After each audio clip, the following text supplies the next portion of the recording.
It's critical for President Donald Trump. The former president's capacity to obtain an appeal bail for nearly $500 million in his civil fraud case in New York by Monday, March 25, is in doubt this week. According to a court document, Mr. Trump's attorney stated that after making diligent efforts, which included contacting roughly 30 bond firms, he had not been successful in obtaining an appeal bail. While Mr. Trump this month managed to post a $91.6 million bond in his defamation case against the writer E. Jean Carroll, securing the deal at the 11th hour from a large insurance company, he lacks the assets needed to secure the far bigger guarantee for the fraud case. If he cannot produce the bond in time, Mr. Trump faces the possibility of financial disaster and humiliation.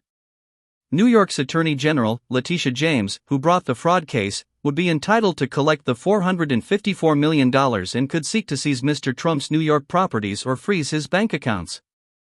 And Mr. Trump's money problems spread well beyond New York.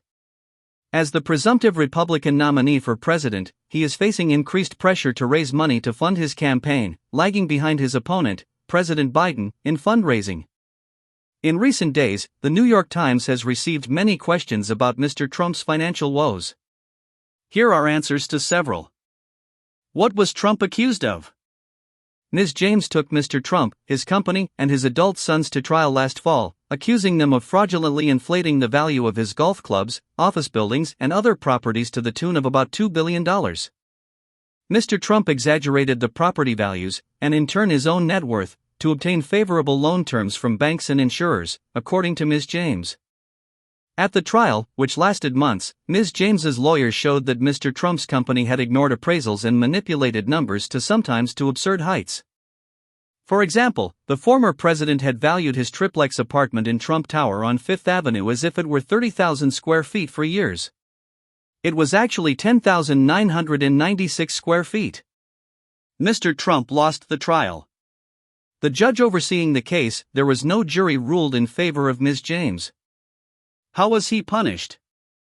The judge, Arthur F. Dangaron, came down hard on Mr. Trump, imposing a judgment of $355 million plus interest, amounting to $454 million. The judge also imposed a range of penalties that could curb Mr. Trump's influence over his family business, barring him from serving as a top executive at a New York company for 3 years. What comes next? Mr. Trump has appealed the judgment. Although he does not have to pay Ms. James's office the $454 million while he appeals, he is on the hook to either cut a check to the New York State court system for the full amount himself, or, more likely, obtain an appeal bond. What is an appeal bond?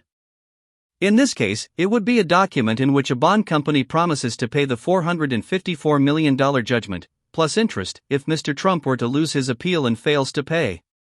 To obtain a bond of such size, Mr. Trump would need to pledge a significant amount of collateral to the bond company, about $557 million, his lawyers said, including as much cash as possible, as well as any stocks and bonds he could sell quickly. He would also owe the bond company a fee that could amount to nearly $20 million. Does he have enough cash to obtain one? Short answer, no.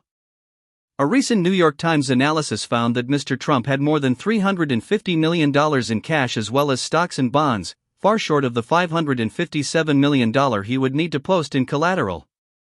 In a court filing on Monday, Mr. Trump's lawyers said they had contacted more than 30 bond companies, and none agreed to do a deal. But I thought he was a billionaire.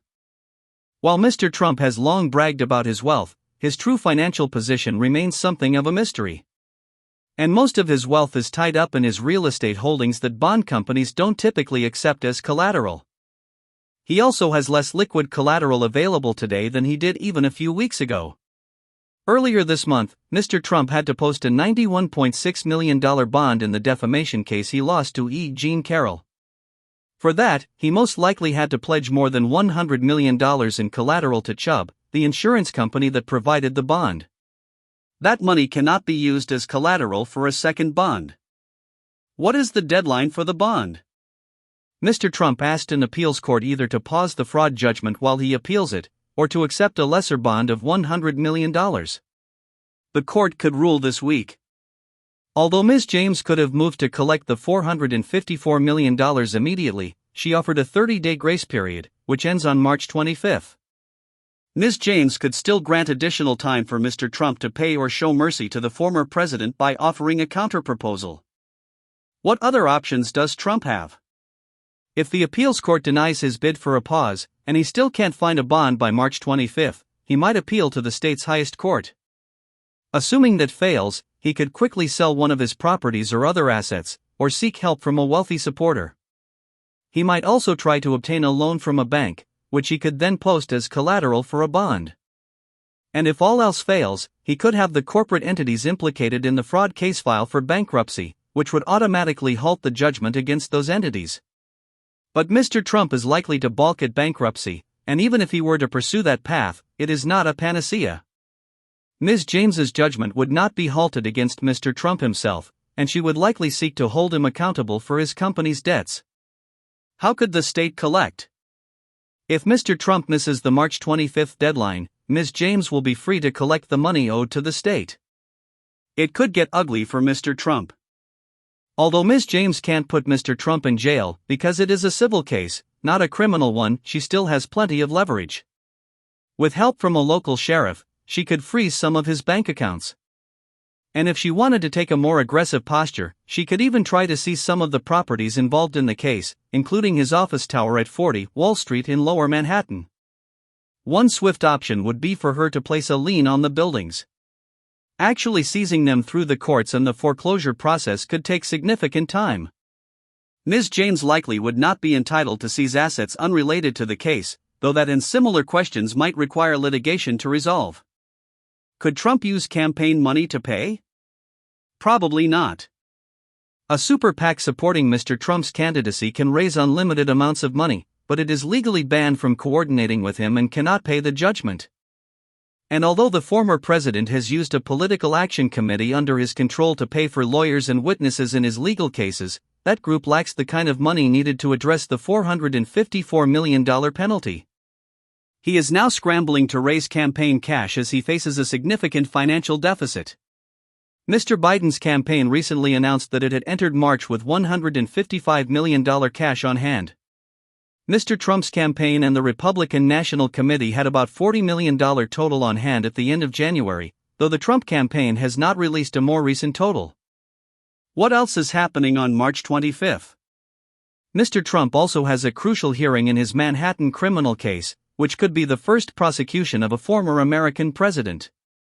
The Manhattan District Attorney, Alvin Bragg, filed charges against Mr. Trump that accuse him of covering up a sex scandal involving a porn star to bolster his 2016 presidential campaign. The case is now proceeding to trial. Jury selection was originally scheduled to start on March 25, but the trial was delayed late last week after the disclosure of more than 100,000 pages of records that had been in the possession of the federal prosecutors. While the documents have now been turned over, Mr. Trump's lawyers were given until mid-April to review the papers.